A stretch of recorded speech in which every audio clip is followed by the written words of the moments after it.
Right. So we were talking about Rishi Durvasa's story of his interaction with King Ambarish. तो ऋषि दुर्वासा पहुंच गए अम्बरीश के दरबार में और उन्होंने देखा कि अम्बरीश बहुत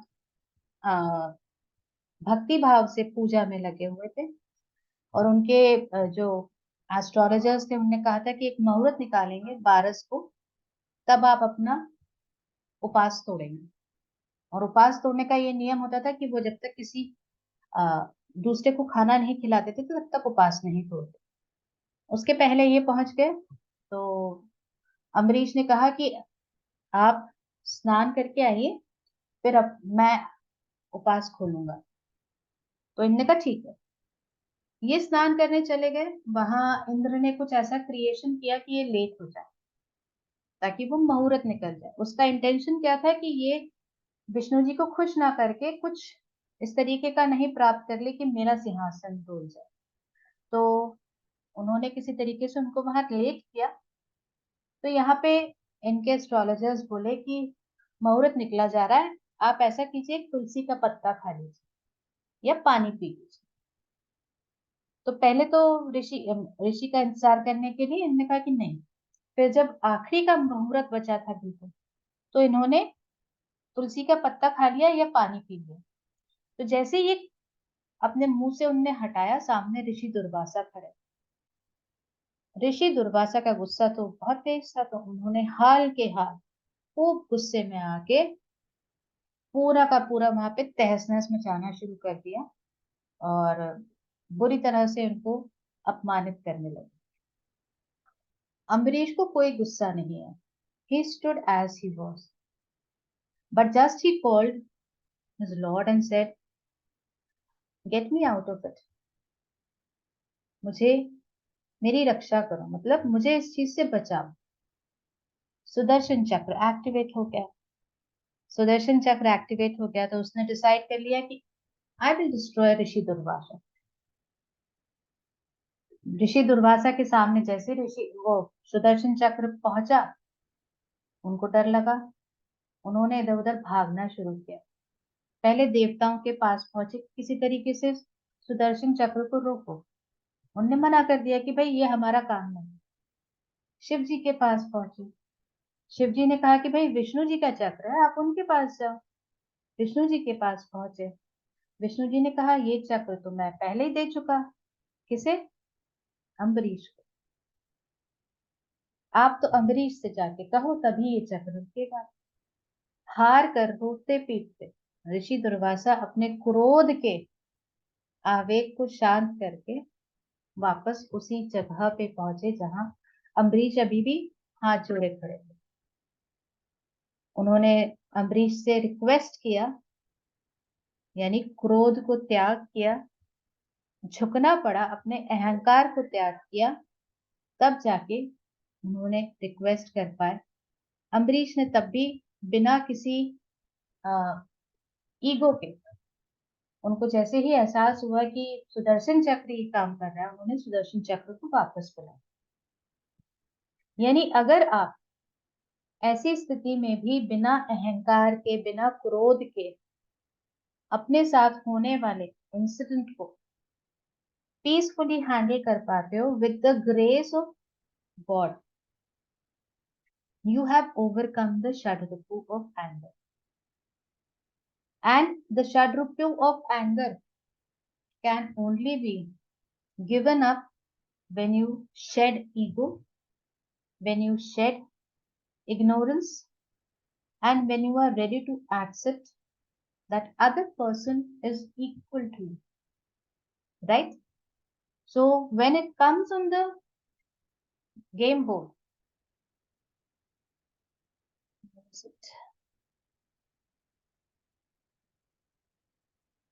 when it comes on the game board, we have to realize that anger needs to be overcome to overcome greed. Okay? And it has to involve the shedding of illusion, fantasy around you. Right.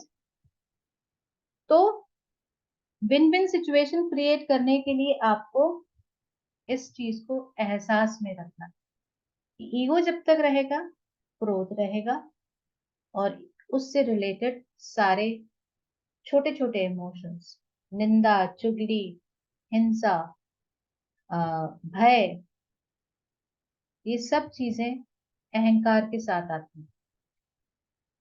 So the next cell we will talk about is lobh, another of the षट्रिपुज। लोभ को बोलते हैं grid. ये grid एक selfish Dzire होती है, right. ये सेल्फिश डिजायर आपको पोजेशन के लिए होती है, चाहे वो वेल्थ का हो, पावर का हो, फूड का हो, या इवन किसी अदर ह्यूमन बीइंग का हो। Okay, so there is a craving of possession which is selfish, which is called greed, right? तो जब हम इसको इंटरप्रेट करते हैं तो हमारे पास बहुत सारे तरीके हैं। जैसा मैंने कहा कि आपकी डिजायर पावर के लिए, वेल्थ के लिए, फूड के लिए, या किसी दूसरे ह्यूमन बीइंग के ऊपर कंट्रोल के लिए, है ना। बहुत कॉमनली मिलता है, लोग बहुत इजीली आइडेंटिफाई होता है। कैसे पहचानते हो? जब भी कोई चीज अपने पास एक्सेस में चाहता है, सॉरी एक्सेस में चाहता है, एक्सेस मिलते ही एक्सेस में चाहने लग जाता है, यानी अधिक अधिक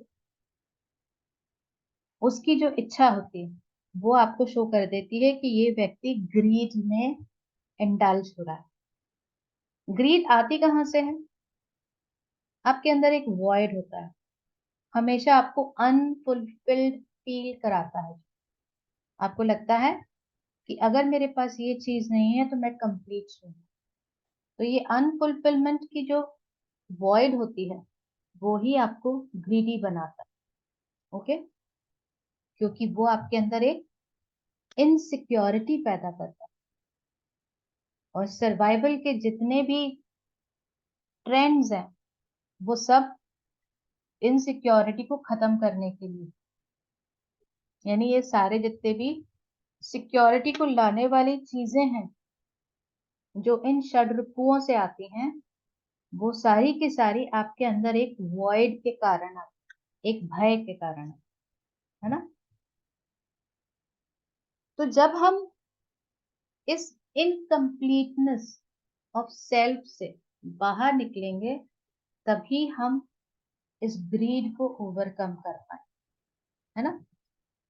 तो यानी हमको हमारे आसपास की जो बाउंड्री हमने क्रिएट कर चुकी है, मैं ये अर्चना हूं, इस अर्चना के पास जो जो है वो उसका है। ये वाला जो एक सेल्फिश बाउंड्री को क्रिएट करने वाला इंटेंशन मेरी इनकम्प्लीटनेस को दिखाता है, मेरे अंदर एक अनफुलफिल्ड वॉइड को दिखाता है। इसको हमको शेड आउट करना पड़ेगा। ओके, जब हम न्यूमरोलॉजिकली बात करते हैं तो नंबर 4 राहु का नंबर, राहु का नंबर, राहु को किस बात की कमी थी? राहु एक राजा के बेटे थे,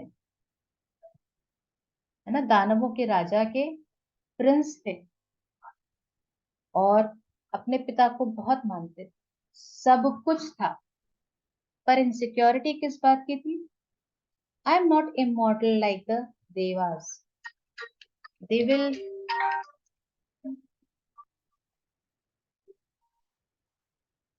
they will drink the amrit nectar and become immortals. I won't be able to do so. That sense of bhaya inside him, insecurity inside him, led him to uh, create the fight for amrit, the fight for proving himself without following the rules and the laws. है ना, अलग तरीके का ही सोचने वाला वैसा व्यक्तित्व इसीलिए बना। तो उनके अंदर क्या था? ग्रीड था। और ये ग्रीड काहे से आया था? द्वेष से। द्वेष आता है आपके अंदर जेलसी से। तो जो स्नेक आया ना, वो यहाँ पे बिल्कुल जेलसी से ही बताया गया है। यानी जब जब आप सामने वाले से द्वेष रखो, ऐसी भावना जलन की जिसमें कि आप उसके पास जो है वो अपने पास पाने की कोशिश करो, उससे छीनने की कोशिश करो, तो आपके अंदर ग्रीड आएगी। राइट? तो जब हम बर्थ से आगे बढ़ के, अपने चाइल्डहुड से आगे बढ़ के टीनेज में आते हैं, तो हम देखते हैं कि बहुत से टीनेजर्स इस इमोशन से पीड़ित होते हैं। And when you will do their readings, or of the people whom you will be doing readings, whom you have known for ages, since their childhood, you will easily recognize why they fell back in the growth.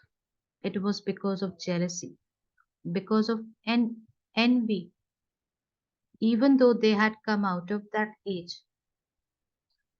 This representation of greed can be repeatedly seen even in mature people when they fall in bad company. Bad company से conceit पे गिरे, यहां से फिर वापस पहुंच के jealousy से स्ट्राइक होके ग्रीड पे गिर जाते।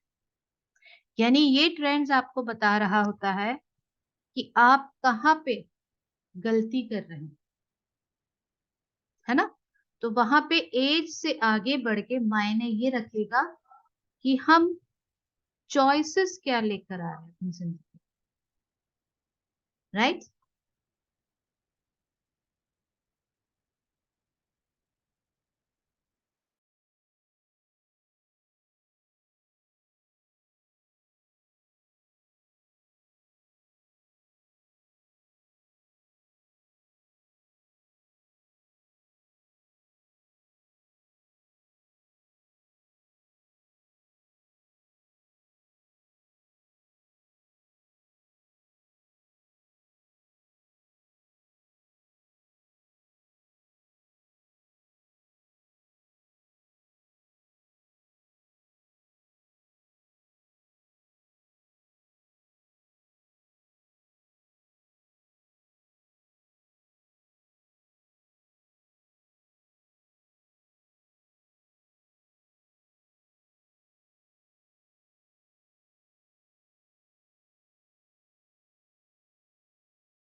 हाँ, देयर वाज आई।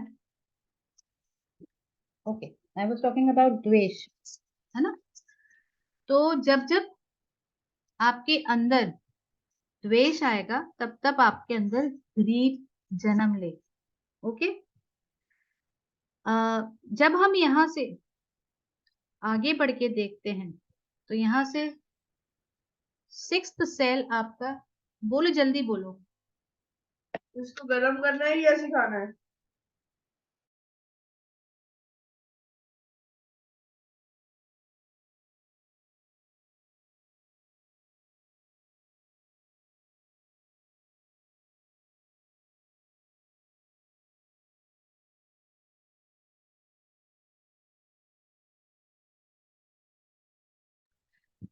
तो जब जब आप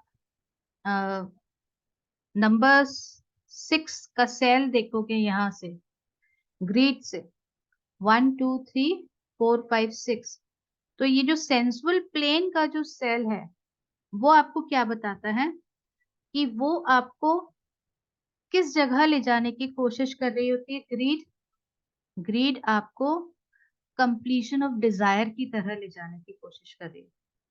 बढ़ना कहाँ चाहते हो आप? अपनी डिजायर्स को कंप्लीट करने के लिए, है ना, जो कि लास्ट सेल है। हाँ, बट इस पाथ में आने वाली जो बीच की जो सेल्स हैं, वो भी तो 3 षड्रिपु हैं, है ना। तो उनको ओवरकम करके ही तो ये डिजायर कंप्लीट होगी। सिर्फ ग्रीड को ओवरकम करके ये डिजायर कंप्लीट नहीं होगी, क्योंकि ये डिजायर का कंप्लीशन इस इग्नोरेंस के स्नेक से अफेक्टेड है। तो जब तक हम अपने आप को डिजायर कंप्लीट करने के लिए, अपनी डिजायर यानी अपने लोभ को खत्म करने के लिए नहीं यूज करेंगे अपनी इच्छा को, तब तक हम आगे नहीं बढ़ सकते। जब हम अपनी इस डिजायर के ऊपर कंट्रोल पा लेंगे, तभी हम सेक्रल चक्रा की कॉन्शियसनेस में पहुंचेंगे। यानी जो लोएस्ट लेयर जो हम बात कर रहे हैं, रो की बात कर रहे हैं, ये पूरी की पूरी आपके रूट चक्रा से रिलेटेड। और जब हम रूट चक्रा की बात करते हैं ना, तो हमें मालूम है रूट चक्रा किस चीज से एसोसिएटेड है? स्टेबिलिटी लाने से। स्टेबिलिटी लाने से, फियर को खत्म करने से, सिक्योरिटी की फीलिंग लाने से। तो वो फीलिंग्स कब आती हैं? जब हम इन सबको, क्षयों को एनहिलेट कर देंगे, यानी खत्म कर देंगे, एलिमिनेट कर देंगे, और इस डिजायर के फुलफिलमेंट की इच्छा से आगे बढ़ जाए, तभी हम इस रूट चक्रा को स्टेबलाइज कर पाते। ठीक है, तो ग्रीड का सेल क्लियर हुआ। ग्रीड से रिलेटेड स्टोरी बताऊं। एक बार क्या हुआ, जो एक राजा थे विश्वरथ नाम के, वो अपने शिकार पर निकले और शिकार करते करते वो ब्रह्म ऋषि वशिष्ठ के आश्रम में पहुंचे। ठीक है, जब ब्रह्म ऋषि वशिष्ठ के आश्रम में उन्होंने उनसे मुलाकात की, तो उन्होंने देखा कि ये तो बहुत ही दीनहीन कंडीशन का ब्राह्मण है, ना इसके पास कुछ अच्छा है, और मेरी तो इतनी बड़ी आर्मी है पूरी साथ में, कैसे ये मुझको कुछ दे पाएगा। तो उन्होंने हाथ जोड़ के उनके पैर चरण छू के सब कुछ आशीर्वाद लेके कहा कि मैं जाता हूँ। तो वशिष्ठ ने कहा कि राजन आप आराम करो, कल निकल जाना, मैं आपके भोजन का इंतजाम कर। तो इन्होंने कहा कि चलो ठीक है, जो भी खिलाएंगे खा लेते हैं। पर उनके पास तो एक गाय थी, कामधेनु का रूप लिए हुए नंदिनी नाम की गाय थी। उन्होंने नंदिनी को इशारा किया और नंदिनी के थनों में से दूध की जगह खाना निकलने लगा। खाने के लिए थालियां, मतलब जो भी अपन पत्तल वगैरह कहते हैं, वो सब निकलने लग गए, पानी निकलने लग गया, दूध आ गया, खीर बन गई, सब चीजें, पूरा भोजन तैयार हो पूरी सेना के लिए। और फिर उसके बाद उनके सोने का इंतजाम करने का काम भी नंदिनी के थ्रू ही हुआ। तो राजा विश्वरथ के मन में कपट आ गया। उन्होंने वशिष्ठ से कहा कि ये नंदिनी मुझे दे दो, तुम्हारे किस काम की। तो वशिष्ठ जी ने मना कर दिया। तो उन्होंने अपने सैनिकों से कहा नंदिनी को उसके गले में बंधी हुई लगाम से खींच ले चलो। जैसे ही सेना नंदिनी के आसपास खड़ी हुई, तो नंदिनी के पास तो पावर था ना, इन्होंने नंदिनी को देखा और नंदिनी के थनों से डिवाइन सोल्जर्स निकलने लग गए, जिन्होंने इनकी पूरी आर्मी को खत्म कर। तो बड़ी मुश्किल से इस क्रोध को शांत करके और पूरे आश्रम को तहस नहस करके वहां से वो नंदिनी को लेकर आने की कोशिश करने लगे। कौन? राजा विश्वरथ। अल्टीमेटली सबकी डेथ हो गई, सिर्फ जो ब्रह्म ऋषि की मतलब वशिष्ठ जी की जो वाइफ थी अरुंधति, और उनका बेटा, बेटे का बेटा पाराशर, ये बचे। और फिर इस साइकिल को फुलफिल करने के लिए, अपने कर्मों को फुलफिल करने के लिए बार बार जन्म लेने का सिलसिला शुरू।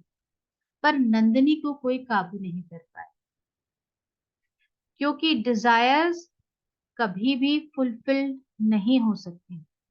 आपकी आज की डिजायर कुछ और होगी, कल की कुछ और होगी। तो ग्रीड जो हम डिजायर्स को फुलफिलमेंट के लिए रखते हैं, that is unsuitable. You have to come out of the illusion of satiating your desires. If you want to grow up, if you want to feel stable, if you want to improve your journey on earth. This is the cell of greed lobe. The next cell, the fifth cell. In every row, you will find that the fifth cell represents one of the 7 chakras. Last row में root है, उसके ऊपर sacral, उसके ऊपर solar, heart, throat, third eye, crown, और crown के बाद वाली 8th रो में सुप्रीम कॉन्शियसनेस, राइट, जो कि हमारे फिजिकल डायमेंशन से ऊपर मानते हैं। तो जब हम 5th सेल में, अगर हम यहाँ पे आके किसी स्नेक बाइट से अफेक्ट होके 2 या 3 रोल करते हैं तो हम फिजिकल प्लेन पे आते, नहीं तो हमने अवॉइड कर दिया होता है आफ्टर बर्थ, बिकॉज हमने 68 से सीधे यहाँ रखा और यहाँ रख दिया डायस। ओके, बट यहाँ से यहाँ तक का सफर जब हम एज को कैलकुलेट करते हैं तो ये हमने सब एक्सपीरियंस किया होता है। वो मैं आपको जब हम गेम खेलेंगे तब बताऊं।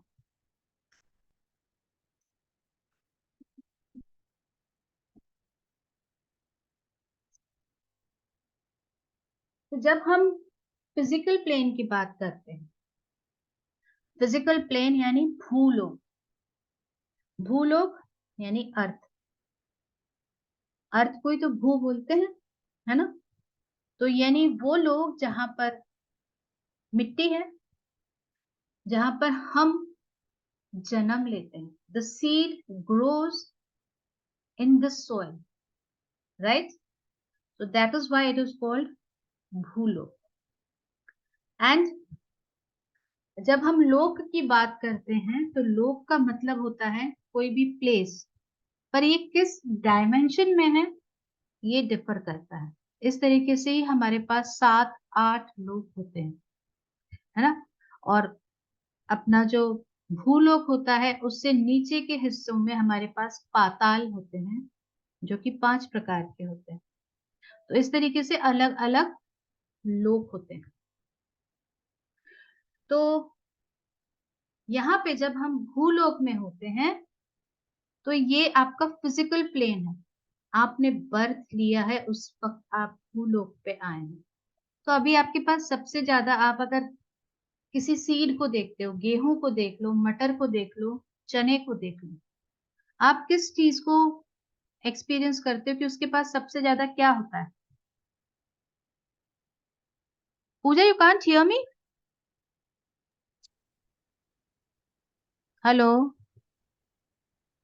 मैम आपकी वॉइस आ रही है क्लियरली। पूजा को क्यों नहीं आ रही? Yeah, clear. Connectivity issues with Pooja, maybe. Should I put it in the chat? Check your connection, Pooja, or rejoin.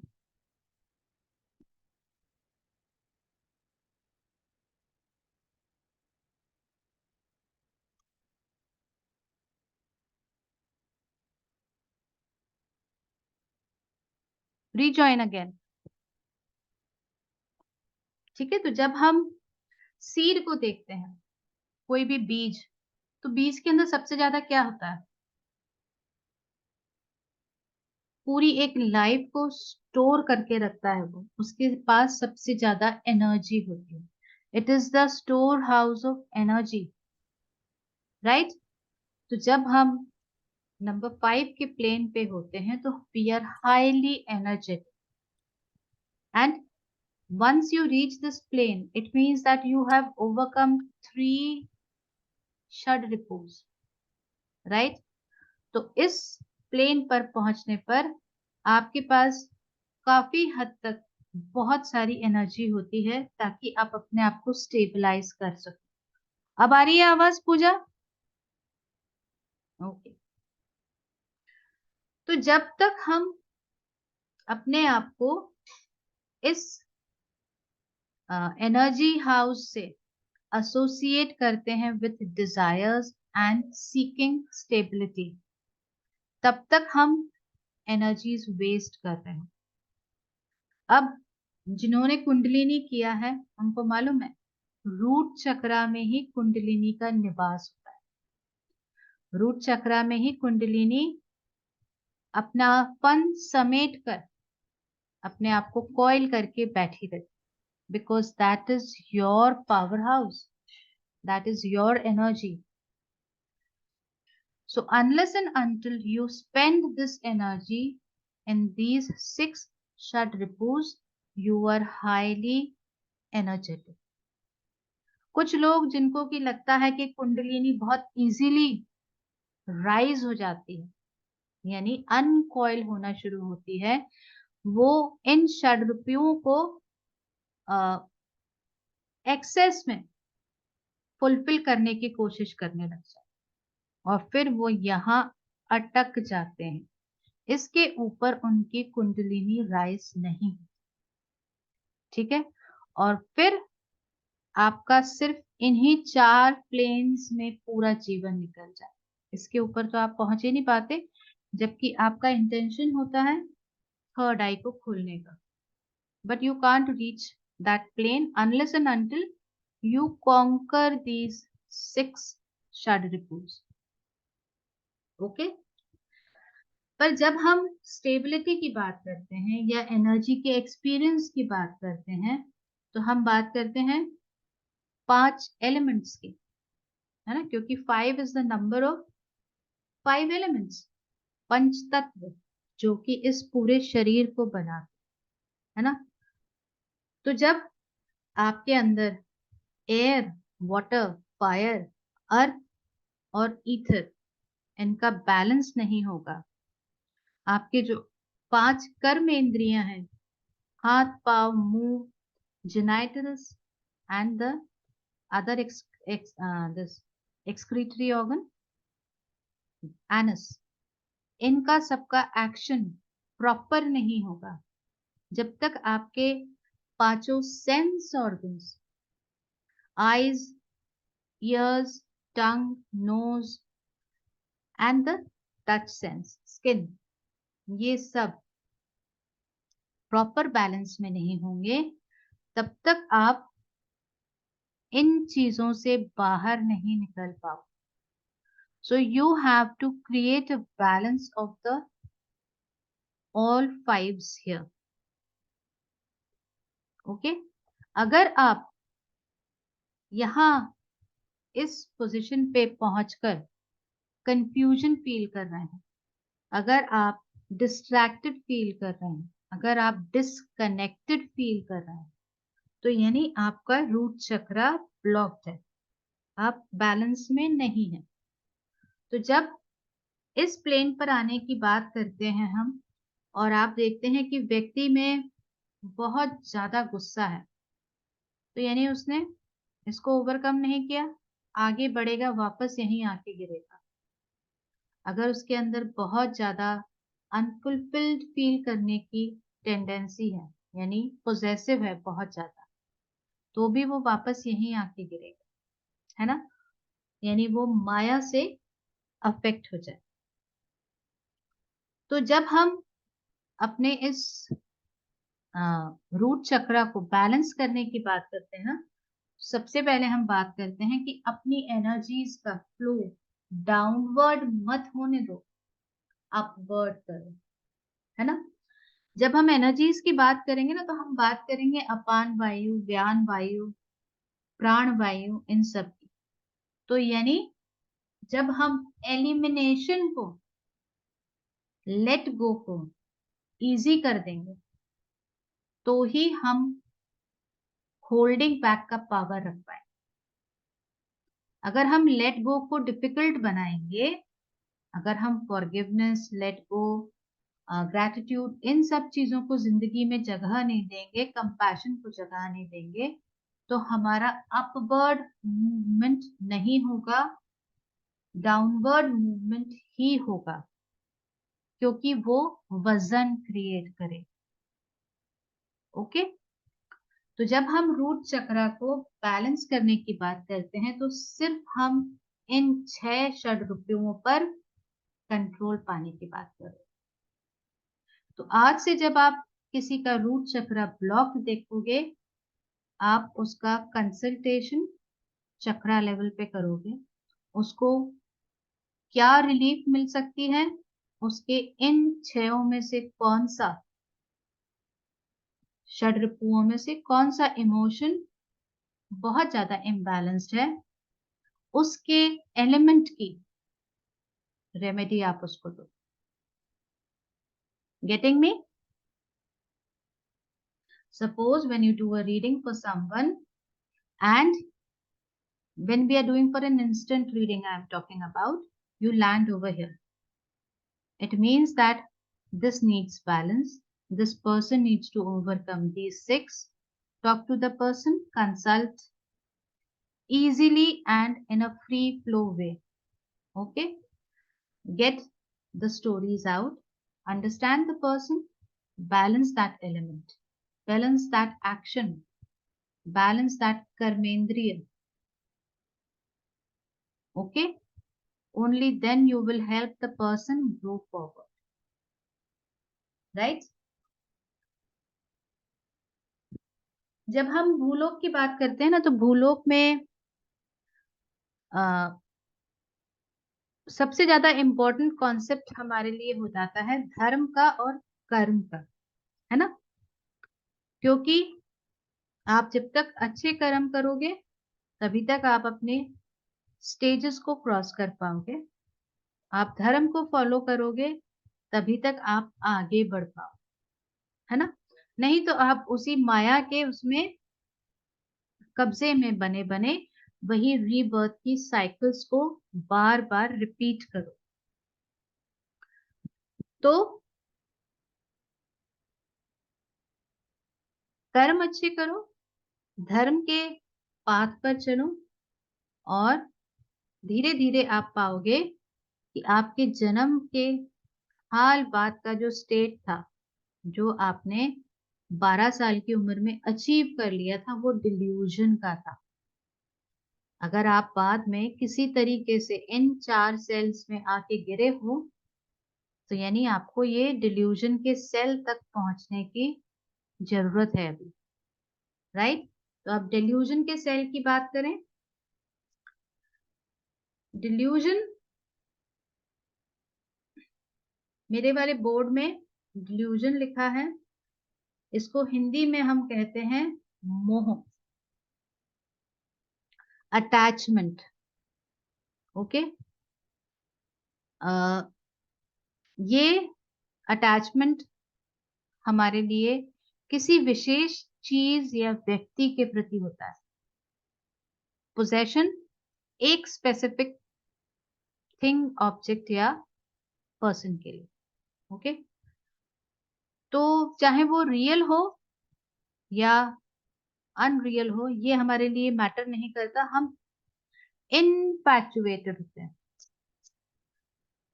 Just like the infatuation we undergo in the teenagers, and this is the beginning of the teenagers, basically 12 years की as के बाद हम delusion से आगे बढ़ते। तो जब हम डिल्यूजन की बात करते हैं, मोह की बात करते हैं, तो मोह हमारे अंदर वासना क्रिएट करता है, डिजायर क्रिएट करता है टू ओन दैट पर्सन और द थिंग। ये वासना हमारे लिए एक बॉन्डेज क्रिएट करती है, हमें एक बंधन में बांधती है। उसी बंधन में बंधे बंधे हम अपने आप को जीने की कोशिश कर रहे हैं, ठीक है? तो जब हम इस जो हमारी आंखों के सामने पर्दा पड़ा होता है, उसको हम हटाएंगे नहीं तब तक हमें सत्य क्या है वो नहीं दिखेगा। ओके, तो ये जो डिल्यूजन का स्टेट आया, मोह में फंसे होने का स्टेट आया, वो अधर्म से आया, इररिलीजियोसिटी। आपने अधर्म को फॉलो किया, अपनी ड्यूटीज रिस्पॉन्सिबिलिटीज को अनदेखा किया, तब आप अटैच्ड हो गए। ओके, अब आप गलत हरकतें दोगे, सेल्फिश हो जाओगे, और ये ही सेल्फिशनेस आपको यहां से यहां गिरा दे, क्योंकि उसके बीच में आता है एनवी का सेल, है ना। तो जब आपके अंदर इस 6 नंबर का जो एसोसिएशन होता है ना लग्जरी से, प्लेजर्स से, उस वासना से आप बाहर निकलने की कोशिश नहीं करोगे, तब तक आप इस सेंसुअल प्लेन से बाहर नहीं निकल पाओगे।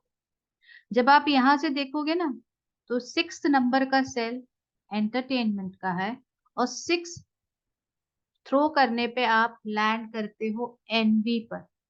तो जब जब आप मोह में बंधे होते हो, आप एनवियस हो जाते हो।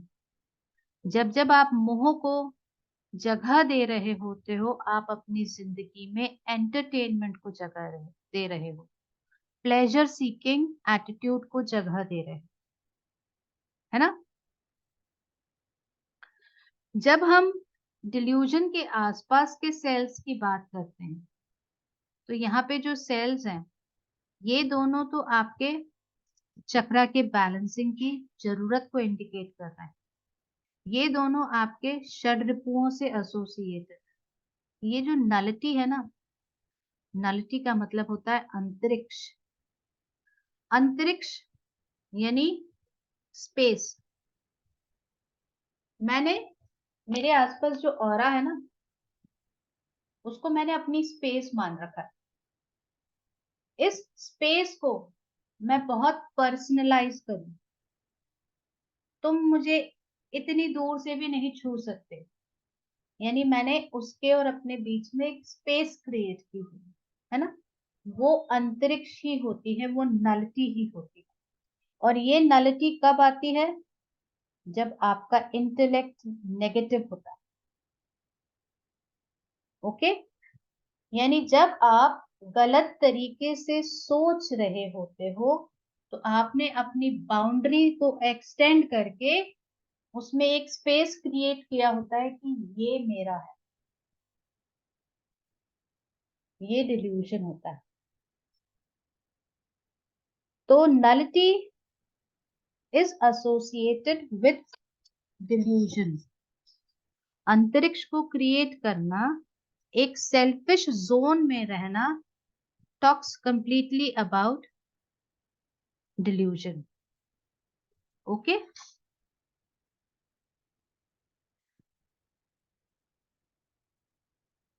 इसको एक्सप्लेन करने के लिए ना गीता में बहुत सारे श्लोक हैं। जो आपका 13th अध्याय, सॉरी 7th चैप्टर है, 7वां अध्याय जो है, उसके 13th खंड में, सेक्टर में जो श्लोक है, वो इस चीज को बहुत इजीली एक्सप्लेन करते हैं कि भगवान ने क्या कहा है मोह के बारे में। भगवान ने कहा है, मैं आपको हिंदी में बता रही हूँ पढ़ के। माया के 3 गुणों से मोहित होकर इस संसार में लोग मुझ अविनाशी